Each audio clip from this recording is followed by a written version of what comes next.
கிழக்கு நியூஸ் நேயர்களுக்கு வணக்கம். நான் பத்ரி சேஷாத்ரி. இப்பொழுது நாடாளுமன்றத்தில் அல்லது இந்தியா முழுக்க அல்லது உலகம் முழுக்கவே பேசப்பட்டு கொண்டிருக்கக்கூடிய ஒரு விஷயம் ஜெஃப்ரி எப்ஸ்டீன் அப்படிங்கிற ஒரு ஆளை பற்றி.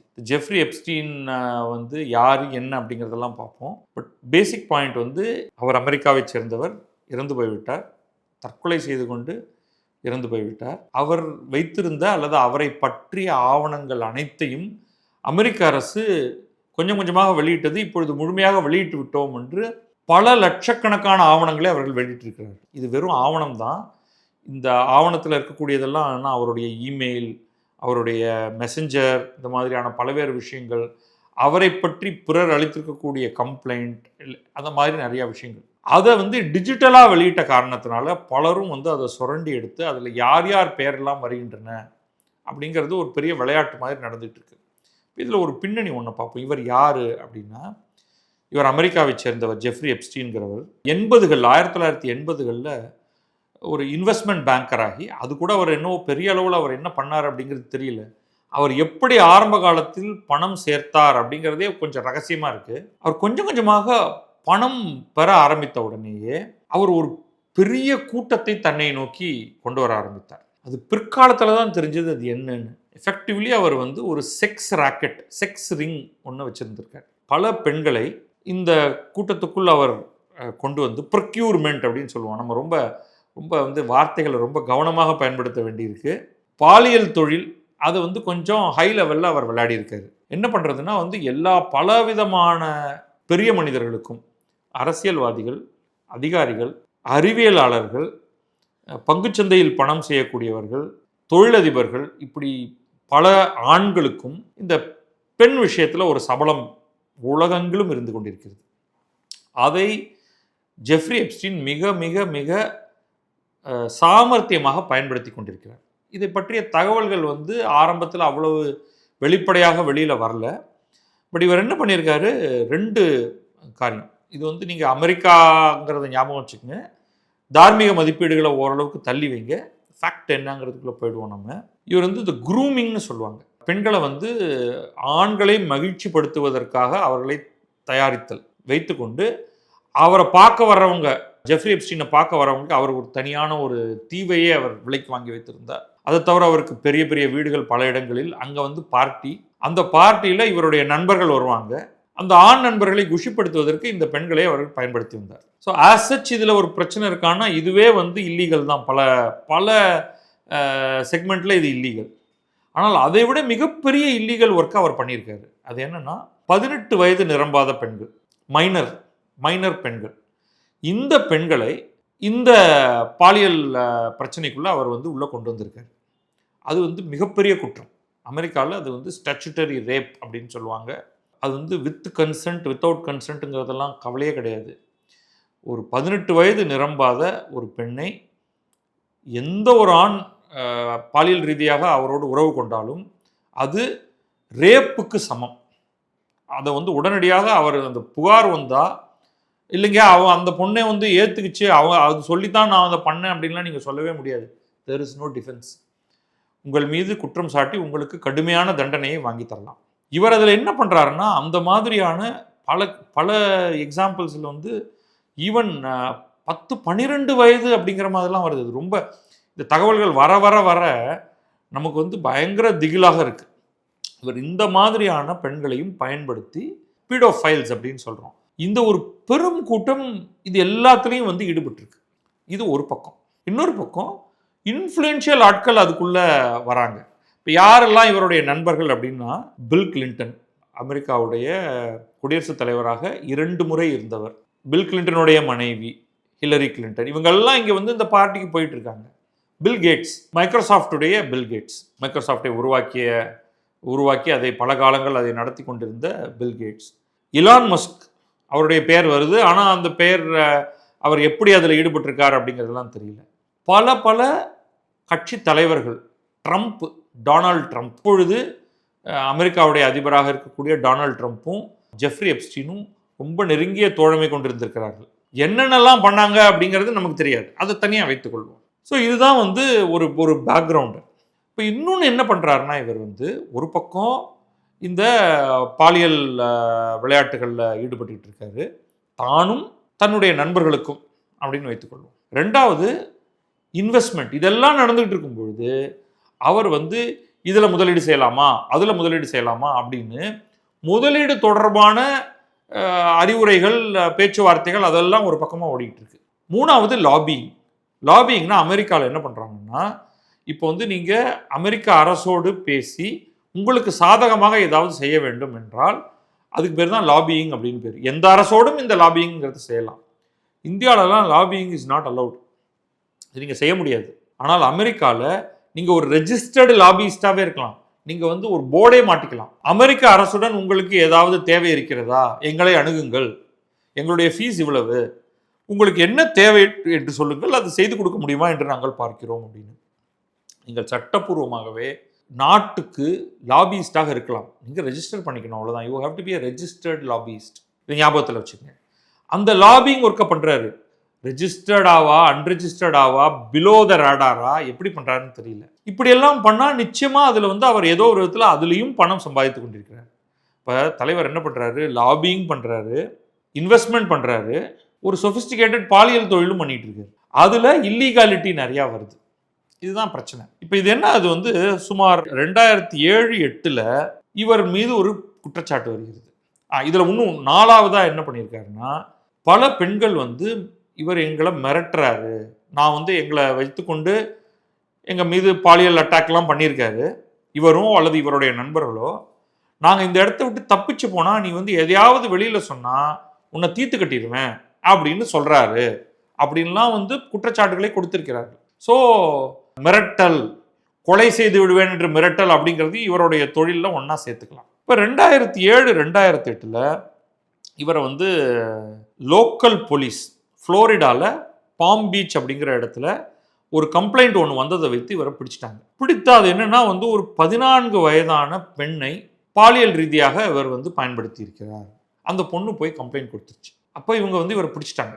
பிடிச்ச உடனே இவர் வந்து எவிடன்ஸ் ரொம்ப ஸ்ட்ராங்காக இருந்தது, அதனால இவர் வந்து ஒத்துக்கொள்ள வேண்டியதாயிருச்சு. ஆனால் இவருக்கு பயங்கர கனெக்ஷன்ஸ்லாம் இருக்கிறதுனால இவர் என்ன பண்ணாருன்னா, இந்த 14 வயது பெண்ணை நான் ரேப் செய்தேன் அப்படின்னு இவர் ஒத்துக்கிட்டா இவருக்கு தண்டனை ரொம்ப கடுமையாக இருக்கும். சில 10 ஆண்டுகள் அவர் வந்து ஜெயிலில் கழிக்க வேண்டியிருக்கும். ஆனால் இவர் வந்து ஏகப்பட்ட பில்லியன் பணத்தை இவர் வந்து சேர்த்து வைத்திருந்தார் இல்லையா, அதனால் தன்னுடைய லாயர்ஸ் எல்லாத்தையும் வச்சு மிரட்டி இவர் என்ன பண்ணிட்டாரு, ரொம்ப ஒரு சிம்பிளாக ஒரு டீல் ஒன்று போட்டார். இந்த மைனர் அப்படிங்கிற பார்ட்டை வந்து தூக்கிட்டாங்க. ப்ராஸ்டிடியூஷன் அப்படிங்கிற சார்ஜ், அதுவே குற்றம். அங்கே அமெரிக்காவில் பாலியல் தொழிலாளியை அழைத்தல் அப்படிங்கிறதே குற்றம்.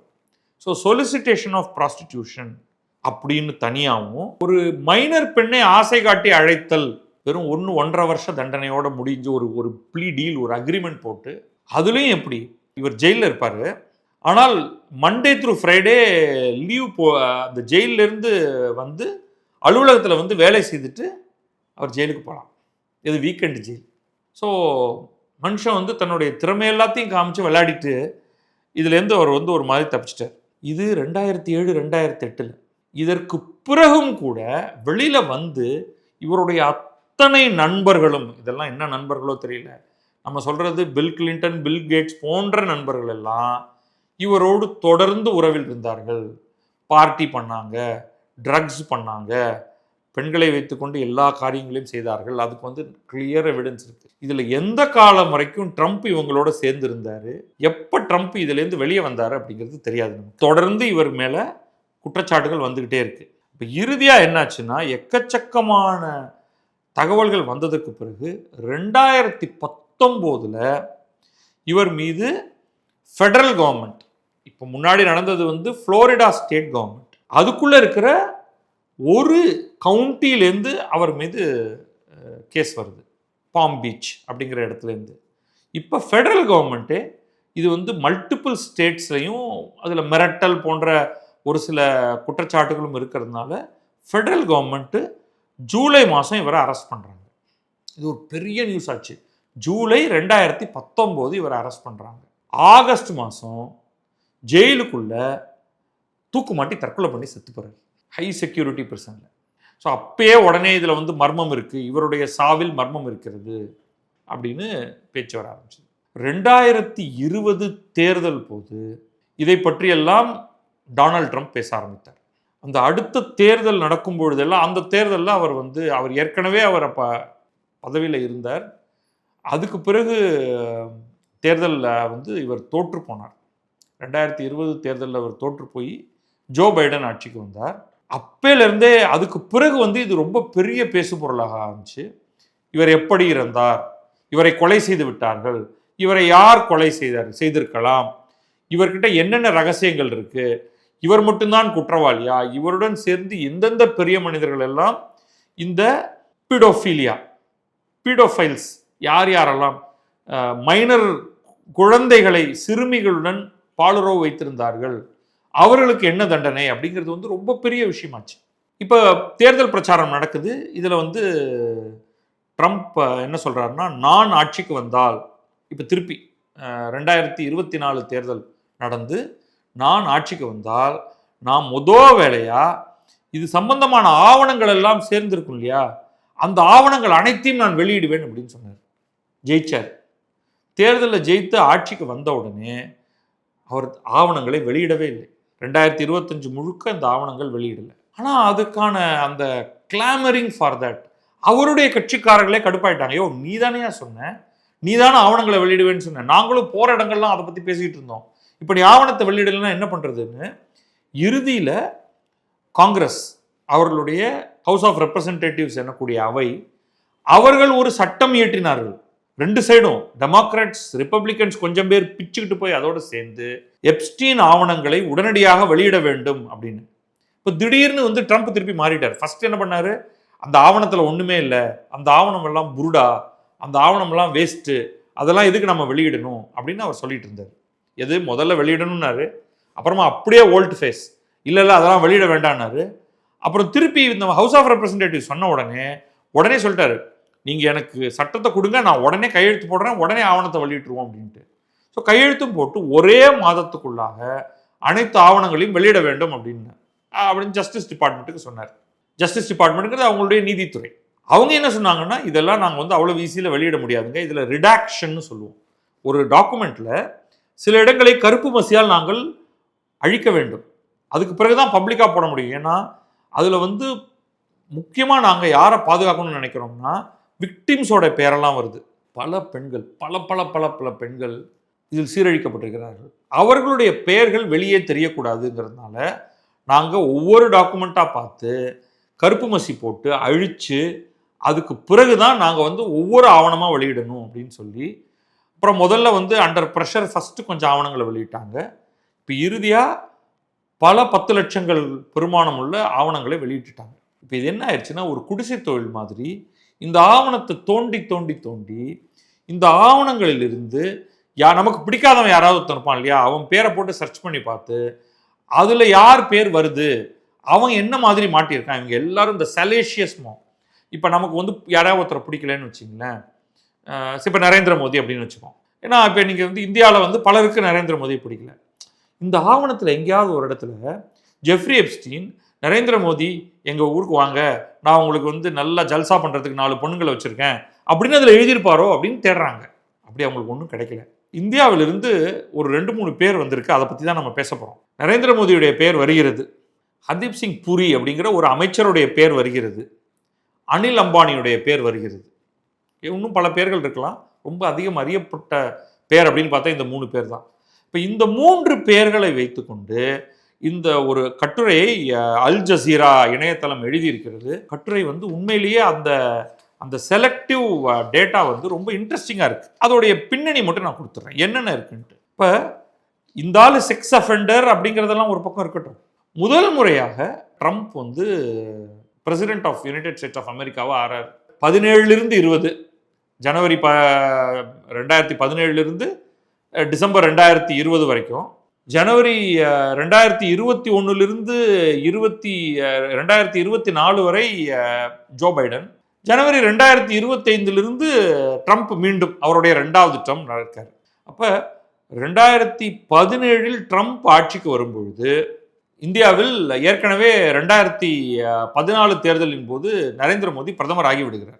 ஆனால் ட்ரம்ப் ஆட்சிக்கு வரும்பொழுது ட்ரம்ப் ஒரு ஸ்டாண்டர்ட் கட்சி முறையிலிருந்து வந்தவர் கிடையாது. திடீர்னு அவர் எந்த பதவியிலும் இருந்தது கிடையாது. அவர் நேராக தேர்தலில் வந்து பிரைமரியில் ஜெயிச்சு குடியரசுத் தலைவர், அவருடைய ஸ்டார்டிங் பாயிண்டே பிரசிடென்ட் தான். இந்த மாதிரி எம்எல்ஏ எம்பி அந்த மாதிரிலாம் ஆகி ஒரு சீஃப் மினிஸ்டர் ஒரு கவர்னர் அந்த மாதிரிலாம் ஆகாமல் நேராக பிரசிடென்ட் ஆனவர். அப்போ உலகமே வந்து அவரை எப்படி ரீச் பண்ணுறதுன்னு தெரியல. உலகத்திலேயே பவர்ஃபுல்லான ஆள் அவர் தான். அவரை எப்படி அணுகுவதுன்னு தெரியல.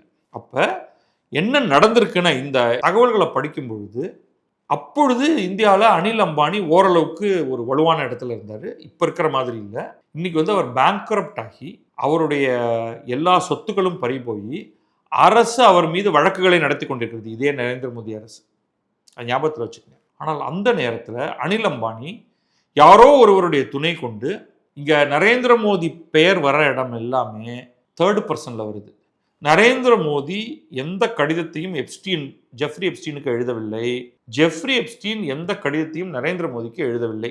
ஞாபகத்தில் வச்சுக்கோங்க. அனில் அம்பானி ஜெஃப்ரி எப்ஸ்டீனுக்கும், ஜெஃப்ரி எப்ஸ்டீன் அனில் அம்பானிக்கும் கடிதம் அல்லது மின்னஞ்சல் மெசேஜ்களை அனுப்புகிறாங்க. ஸோ அதில் என்னென்ன டாக்குமெண்ட் இருக்குன்னு பார்ப்போம். டேட் வைஸ் பார்ப்போம். 2017 2 months after Trump was Swan in. So Trump வந்து ஒரு ஜனவரி மாதம் பதவிக்கு வர்றாரு. 2017 ஜனவரி. மார்ச் மாதம் அம்பானி வந்து ஒரு மெசேஜ் அனுப்புகிறாரு. என்ன அனுப்புகிறாருன்னா, இந்தியாவுடைய தலைவர்கள் என்னுடைய உதவியை கேட்குறாங்க.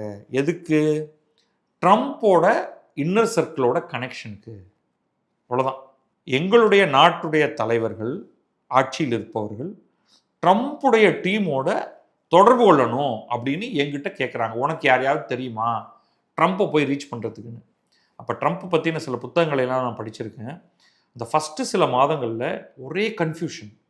எப்படி வந்து இந்த ஆட்சியில் யாரோட பேசணும்னு எந்த உலக நாட்டுக்குமே தெரியல. ஒரு ஸ்டாண்டர்ட் ப்ரோட்டோக்காலே இல்லாமல் இருந்தது.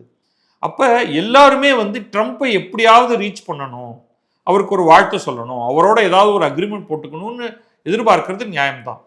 அப்போ அனில் அம்பானி சொல்கிறார், என்னை அவர் லீடர்ஷிப் அப்படின்னு போடுறாரு. லீடர்ஷிப்னா அவர் யாரை சொல்கிறாருன்னு தெரியல. அதை ஒட்டி எனக்கு நீங்கள் உதவ முடியுமா அப்படின்ட்டு எப்ஸ்டீன் வந்து அம்பானிக்கு பதில் சொல்கிறாரு. அதே மார்ச் மாதத்தில் ஒரு 2 வாரம் கழித்து. நம்ம வந்து இஸ்ரேல் ஸ்ட்ராட்டஜி பற்றி இன்னொன்று உங்களில் எவ்வளோ பேருக்கு இந்த பேர்லேருந்து கண்டுபிடிக்க முடியும்னு, ஜெஃப்ரி எப்ஸ்டீன் அப்படின்னா அவர் ஒரு யூதர். இந்த எப்ஸ்டீன் அப்படின்னு பேர் இருக்கனாலே அவர் ஒரு யூதர், அப்படிங்கிறத ஜூ. அப்போ அவருக்கு இஸ்ரேலில் அவருக்கு ஓரளவுக்கு கனெக்ஷன் இருக்கும் என்று கருதலாம். அது உண்மையாக தான் இருக்கணுங்கிற அவசியம் இல்லை. ஸோ இஸ்ரேல் ஸ்ட்ராட்டஜி அப்படின்னு ஒரு ஸ்டேட்மெண்ட் வருது. இப்போ இன்னொன்று நீங்கள் ஞாபகம் வச்சுக்கணும். 2017 வாக்கில் இந்தியாவுக்கும் இஸ்ரேலுக்கும் இப்போ வந்து 8 வருஷம் கழித்து இந்தியாவும் இஸ்ரேலும் இணைபிரியா நண்பர்கள் போல நடந்துகிட்டு இருக்கோம். அந்த நேரத்தில் காங்கிரஸ் ஆட்சி முடிந்து 1 ஆண்டுகள் தான் ஆகியிருக்கிறது. இவர் நரேந்திர மோடி ஆட்சிக்கு வந்து இந்தியாவுக்கும் இஸ்ரேலுக்குமான உறவுகள் சீர் செய்யப்படவே இல்லை. காங்கிரஸ் ஆட்சியில் இருந்த வரைக்கும் அல்லது அதற்கு முந்தைய காலங்களிலும் கூட, நடுநடுவே பாரதிய ஜனதா வாஜ்பாய் எல்லாம் ஆட்சியில் இருந்த போதும் கூட நாம் வந்து இஸ்ரேலுடன் ஒரு நல்லுறவை ஏற்படுத்தி கொள்ளவே இல்லை, பல காரணங்களுக்காக. ஆனால் இந்த காலகட்டத்தில் தான் நரேந்திர மோடி அரசு இஸ்ரேலோடு நம்ம வந்து பாலஸ்தீன் பக்கமே நம்ம இருந்துகிட்டு இருக்கோம், உண்மையில் நாம் இருக்க வேண்டியது இஸ்ரேல் பக்கம்ங்கிற ஒரு பெரிய ஷிஃப்ட் ஒன்று எடுக்கிறாங்க. அப்போ வந்து இவங்க 2 பேருக்கும் இடையே நடக்கக்கூடிய அந்த மெசேஜ், அம்பானிக்கும் எப்ஸ்டீனுக்கும் நடுவில் வந்து இந்த இஸ்ரேல் ஸ்ட்ராட்டஜியை வலுப்படுத்தணும், அதுக்கு வந்து அங்கே யாரோட போய் பேசுறது அப்படிங்கிறது வந்து ஒரு இஷ்யூவாக வருது. எவென்ச்சுவலி என்ன ஆகுதுன்னா, ஜூலை 2017 அமெரிக்க அதிபராக ட்ரம்ப் பதவியேற்று ஒரு 6 மாதம் கழித்து மோடி முதல் பிரதமராக, இந்தியாவின் முதல் பிரதமராக இஸ்ரேலுக்கு போறார். அப்போ ஏதோ நடந்திருக்கிறது அங்கே. இஸ்ரேல், அமெரிக்கா, இந்தியா நடுவில் இதை எனேபிள் பண்ணுறதுக்கு அனில் அம்பானியும் எப்ஸ்டீனும் ஏதோ ஒரு விதத்தில் உதவி இருக்கலாம் அப்படிங்கிற ஒரு பாயிண்ட்டை நம்ம எடுத்துப்போம். அதில் ஒன்றும் தப்பு இருக்கிற மாதிரி எனக்கு தெரியல. இது வந்து பாலஸ்தீனியர்களுக்கு ஒரு கடும் அதிர்ச்சி. ஏன்னா அதனால் வரைக்கும் இந்தியா வந்து இஸ்ரேல் ஆதரவு ஐநா சபையில் என்ன வந்தாலும் அதுக்கு ஏற்ற மாதிரி தான் வாக்களிக்கும். பாலஸ்தீனிய ஆதரவு மட்டுமே தான் எடுத்துக்கொண்டிருக்கும். ஆனால் 2017 மோடி அங்கே போகிறாரு. போய் டோட்டலி அந்த ரிலேஷன்ஷிப்பை மாற்றிடுறாரு. பெஞ்சமின் நெத்தானியாகு அப்போவே அங்கே இருக்காரு. இப்போல்லாம் பார்த்தீங்கன்னா மோடி ஏதாவது போடுறாருன்னா my dear friend Benjamin Netanyahu அப்படின்னு தான் அவர் எழுதுவார். டிப்ளமேட்டிக் டை வந்து மைல்டாக 1990களில் ஆரம்பித்தது, டோட்டலி 2017 மாறி இப்போ எங்கேயோ லெவலுக்கு போயிடுச்சு அப்படின்னு வச்சுங்க. ஸோ இந்த இடத்துல எப்ஸ்டீன் வந்து இன்னொருவருக்கு கடிதம் எழுதுறார். யார்? இவர் வந்து ஜூலை 6 2017 மோடி இஸ்ரேலுக்கு போய்விட்டு வந்ததற்கு பிறகு இவர் எழுதுறாரு, நம்ம சொன்னபடி கேட்டுட்டு நம்ம இந்த இஸ்ரேலுக்கு போய் அங்கே வந்து சாங் அண்ட் டான்ஸ்லாம் இதெல்லாம் வந்து யூசேஜ். இது நம்ம ஆளுங்களுக்கு எவ்வளோ தூரம் புரியும் அப்படின்னு தெரியல. சாங் அண்ட் டான்ஸ்னா ஒரு பெரும் செலிப்ரேஷனில் கலந்துக்கிறது, அவ்வளோதான். Don't make a song and dance about it அப்படின்னு இங்கிலீஷில் வந்து நம்ம சொல்லுவோம். இதை வந்து ஒரு பெரிய விஷயமா மாற்றாத, இது ஒரு சாதாரணமான விஷயம்தான், இதை போய் ஏன் பெருசுபடுத்துற அப்படிங்கிறது. அப்போ song and dance, Indian prime minister Modi took advice and danced and song in Israel அப்படின்னா பெரும் பாராட்டுகளை செய்வதன் மூலமாக இஸ்ரேலோடு மிக நெருக்கமாக வந்திருக்கிறார். இது அமெரிக்க அதிபருக்கு உதவ போகிறது for the benefit of US president. இவ்வளவுதான் விஷயம். அப்ப இந்த புவிசார் அரசியல்ல இந்தியா இஸ்ரேலுக்கு நெருக்கமாக போனதை ட்ரம்ப் விரும்பி இருக்கிறார். அதுக்கு பல காரணங்கள். ட்ரம்ப் வந்து இஸ்ரேலுடைய மிகப்பெரிய ஆதரவாளர். ட்ரம்ப்புடைய மகள், அவருடைய மருமகன், மகளுடைய கணவர், அவர் ஒரு யூதர், ஜாரட் குஷ்னர். ஸோ இதில் ஒரு யூத லாபி அப்படிங்கிறது ஒன்று தனியாக ஓடிக்கிட்டு இருக்கு அப்படிங்கிறத நீங்கள் ஞாபகம் வச்சுக்கோங்க. இந்த இடத்துல அனில் அம்பானிக்கும் ஒரு பெனிஃபிட் கிடைச்சிருக்கு. அது என்னன்னா, அவருடைய அம்பானி ரிலையன்ஸ் டிஃபென்ஸ் லிமிடெட் அப்படிங்கிறது இஸ்ரேலி ஸ்டேட் டிஃபென்ஸ் குரூப்போட ஒரு ஜாயிண்ட் வெஞ்சர் ஒன்று போட்டுது அப்படிங்கிறத ஞாபகம் வச்சுப்போம். அதை ஒரு பக்கமாக தள்ளி வச்சுப்போம். இப்படியே ஆரம்பித்த இந்த உறவு பற்றி பல்வேறு மெசேஜ். அடுத்தது வந்து ட்ரம்ப்போட நெருங்கி போவதற்காக ஸ்டீவ் பேனன் ட்ரம்ப்புக்கு ஒரு அட்வைசர். அந்த அட்வைசருக்கு கனெக்ட் வேணும் அப்படின்னு அம்பானி மெசேஜ் அனுப்புகிறாரு எப்ஸ்டீனுக்கு. எப்ஸ்டீன் என்ன பண்ணாரு அப்படின்னு தெரியல. முக்கியமான ஒன்று மட்டும் சொல்கிறாங்க. இதுக்குள்ளே என்ன ஆயிடுச்சு?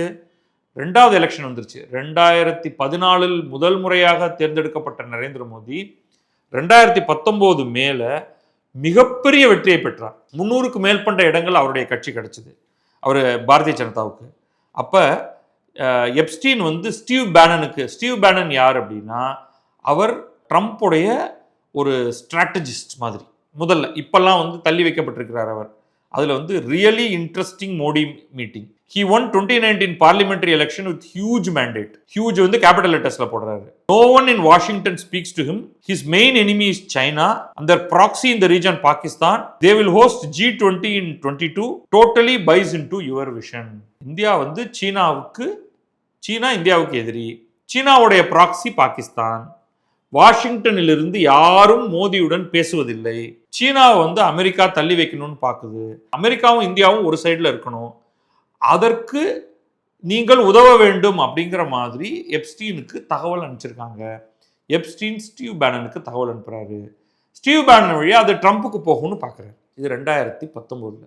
2019 வெகு விரைவில் தன்னுடைய தேர்தலில் தோற்கப் போகிறார் ட்ரம்ப். ஸ்டீவ் பேனன் காணாமல் போக போகிறார். இன்றைக்கு ஸ்டீவ் பேனன் ஒரு பாட்காஸ்டராக மட்டும்தான் இருக்காரு. ஸ்ட்ராட்டஜி, அதுக்குள்ள ஆட்சி, அதிலெல்லாம் அவருக்கு ஒரு பங்கு இல்லை. ஆனால் இந்த பாயிண்ட்டும் எனக்கு ஒரு பெரிய பிரச்சனையாக தெரியல. ஏன்னா இந்தியா வந்து எந்த லாபிஸ்டாக இருந்தாலும் அவர்களை பயன்படுத்தி அமெரிக்காவுடன் நெருங்கி சீனாவையும் பாகிஸ்தானையும் ஒரு இடத்துல தள்ளி வைக்கணுங்கிறது அவசியமாகிறது. இதில் என்ன ஆச்சரியம் இருக்குன்னு தெரியல. பாருங்க, இது வரைக்கும் நமக்கு வந்து ஜாலியாக ஜல்சா பண்ணுறதுக்கு ஒரு 4 ஆளை தா அப்படின்னு இங்கே எங்கேயாவது இருக்கா? எல்லாமே தன்னுடைய நாட்டு நலன். இந்தியா இஸ்ரேல், நிச்சயமாக இந்தியா வந்து இஸ்ரேல் பக்கமாக திரும்பியது என்பது இந்தியாவுக்கு மிகப்பெரிய நன்மையை கொடுத்திருக்கிறது, இஸ்ரேலுக்கும் பெரிய நன்மையை கொடுத்திருக்கிறது. சீனாவை ஒரு இடத்தில் கட்டுக்கோப்பாக வைத்திருப்பதற்கு இந்தியாவும் அமெரிக்காவும் சேர்ந்து இணைந்து பணியாற்ற வேண்டும் அப்படிங்கிறதும் ஒரு முக்கியமான விஷயமா இருக்கு. இப்போ என்னன்னா, இதில் ஏதோ ஒரு விதத்தில் அனில் அம்பானி ஈடுபட்டிருப்பது தான். இது ஏன் வந்து டிப்ளமேட்டிக் சேனல் வழியாக பண்ண முடியல அப்படின்னா, அந்த காலகட்டத்தில் அமெரிக்கா அவ்வளவு கேயாட்டிக்காக இருந்தது, முக்கியமாக ட்ரம்ப்புடைய அமெரிக்கா. நீங்கள் ட்ரம்ப்புக்கு ஒரு விரிவான புத்தகம் படித்தேன். அதில் வந்து ஒவ்வொரு நாடுமே தடுமாறி போயிருக்கிறார்கள். யார்கிட்ட பேசினா நம்ம வந்து ட்ரம்ப்கிட்ட பேச முடியும் அப்படின்னு. Epstein then wrote back to, இப்போ வந்து எப்ஸ்டீன் வந்து அம்பானிக்கு மெசேஜ் அனுப்புறாரு. I think Mister Modi might enjoy meeting Steve Bannon. You all share the China problem. ஏன்னா ஸ்டீவ் பேனனுக்கு சீனாவை பிடிக்கவே பிடிக்காது, இந்தியாவுக்கு சீனாவை பிடிக்காது. அப்போ நரேந்திர மோடியும் ஸ்டீவ் பேனனும் சந்தித்தால் ஸ்டீவ் பேனன் வழியாக ட்ரம்பிடம் நம்முடைய கருத்துக்களை சொல்லலாம் அப்படிங்கிறது. ஆனால் எப்ஸ்டீன் வந்து அடுத்து பேனனுக்கு மெசேஜ் அனுப்புறாரு, Modi on board. So Narendra Modi இதற்கு தயாராக இருக்கிறார். ஆனால் அவங்க 2 பேரும் சந்திக்கவே இல்லை. மாறாக என்ன ஆயிடுச்சுன்னா, இந்தியாவுடைய டைரக்ட் கான்டாக்ட், மோடியும் ட்ரம்ப்பும் நேரடியாகவே பேசிக்கொள்ள ஆரம்பித்தார்கள். அதுக்கப்புறம் அவர் தோற்று போனார், மீண்டும் ஜெயித்தார். இப்போ ஜெயித்து வந்ததுக்கு பிறகும் கூட இப்போ இந்தியாவுக்கும் அமெரிக்காவுக்கும் இடையே டாரிஃப் ப்ராப்ளம்ஸ் எல்லாம் இருந்தாலும் கூட இன்றைக்கு ஒரு இடைத்தரகர்கள் இல்லாமலேயே நேரடியாக பேசிக்கொள்ளக்கூடிய இடத்தில் அவர்கள் வந்திருக்கிறார்கள். அதே மாதிரி இந்தியாவுக்கான அமெரிக்க தூதர், இந்திய வெளியுறவுத்துறை அமைச்சர், அமெரிக்காவுக்கான இந்திய தூதர், இவர்களெல்லாம் ஒரு சிங்க்குள்ள வந்துட்டாங்க. அதனால அவங்களால பேசிக்கொள்ள முடிகிறது. ஆனால் ஒரு காலகட்டத்தில் அனில் அம்பானியும் ஜெஃப்ரி எப்ஸ்டீனும் இதற்கு ஏதோ ஒரு விதத்தில் உதவி இருக்கிறார்கள் அப்படிங்கிறது இதுலேருந்து தெரியல. அடுத்தது இன்னொன்று நான் சொன்னேன், Hardeep Singh puri, urban development minister. ரொம்ப கவனமாக பார்த்தா அதில் என்னன்னா, கடைசியாக ஒரு பெரிய லெட்டர் வந்து ஹர்தீப் சிங் பூரி எப்ஸ்டீனுக்கு அனுப்புறாரு. ரொம்ப பெரிய லெட்டர், ஒரு 2 பக்கத்துக்கு எஸ்ஸே போகுது. அதில் வந்து ஏன் இந்தியாவில் முதலீடு செய்ய வேண்டும் அப்படின்னு ஒரு பெரிய கட்டுரையை அவர் எழுதியிருக்காரு. இந்தியா வந்து என்னென்னலாம் பண்ண போகுது, இந்தியா எப்படியெல்லாம் உயரங்களுக்கு போக போகிறது, it's a best investment anybody can make அப்படின்னு ஒரு நீண்ட கடிதம். இவ்வளோதான். ஆக இதுலேருந்து நம்ம என்ன பார்க்குறோம், நரேந்திர மோடி இதெல்லாம் உண்மை, இதெல்லாம் நடந்தது அப்படின்னு வைத்துக்கொண்டால், நரேந்திர மோடி இஸ்ரேலுடனான உறவை ஏற்படுத்திக் கொள்வதற்கு உதவியை தேடியிருக்கிறார். ட்ரம்போடு நேரடியாக பேசுவதற்கு ட்ரம்போட இன்னர் சர்க்கிள் வழியாக ஸ்டீவ் பேனன், ஜாரட் குஷ்னர் போன்றவர்களை எப்படி அணுகுவது, அதன் மூலமாக ட்ரம்புடன் பேசுவது என்பதற்கு உதவிகளை கோரியிருக்கிறார். அதே மாதிரி ஹர்தீப் சிங் பூரி இந்தியாவில் முதலீடுகளை கொண்டு வருவதற்கு ஜெஃப்ரி எப்ஸ்டீனுடன் பேசியிருக்கிறார். இதுக்கு நடுவில் வந்து அனில் அம்பானி இதற்கு ஏதோ ஒரு விதத்தில் ஒரு துருப்புச்சீட்டாக பயன்பட்டிருக்கிறார். அவ்வளோதான் விஷயம். இதுக்கு மேலே கெட்டதாக ஒன்றுமே இல்லை. இதுக்கு நடுவில் வந்து சுப்பிரமணியம் சாமி, அவர் மீது நான் ஒரு காலத்தில் ரொம்ப மரியாதை வைத்திருந்தேன். அவரெல்லாம் இன்டர்வியூ பண்ணி ஒரு பெரிய பேட்டி எல்லாம் எடுத்திருக்கிறேன். அவர் வந்து மகா அசட்டுத்தனமாக பேட்டியில் எப்ஸ்டீன் ஃபைல்ஸில் வந்து நரேந்திர மோடியோட பேர் வந்திருக்கு. அவங்க கேள்விக்கு மேலே கேள்வி கேட்குறாங்க, நீங்கள் என்ன சொல்ல வரீங்க? நான் ஒன்றும் சொல்ல மாட்டேன். ஏதோ ஒரு விதத்தில் ஹிண்ட் பண்ணுறது. இந்த ஆள் இங்கே இருக்காரு, அவர் தான் வேலையை பார்த்துட்டு இருக்காரு, இந்தியாவுடைய வளர்ச்சிக்காக பாடுபட்டு கொண்டிருக்கிறார். அப்போ கூட இஸ்ரேலோட என்ன பண்ணலாம், இந்தியாவுக்கு என்ன முதலீடுகளை கொண்டு வரலாம், ட்ரம்போட எப்படி பேசுறது அப்படிங்கிறத பார்த்து கொண்டிருக்கக்கூடிய ஒரு நபரை பார்த்து அபத்தமான இன்னைக்கு இவங்க என்ன கேட்க பார்க்குறாங்க. இப்போ காங்கிரஸ் வந்து சொல்லுது, எங்களுக்கு வந்து நீங்கள் பதில் சொல்லுங்க அப்படின்னு. External affairs ministry spokes person Randhir Jaiswal என்ன சொல்றாரு, இங்க பாருங்க, உண்மையிலேயே பிரைம் மினிஸ்டர் இஸ்ரேலுக்கு ஜூலை 2017 போனார்.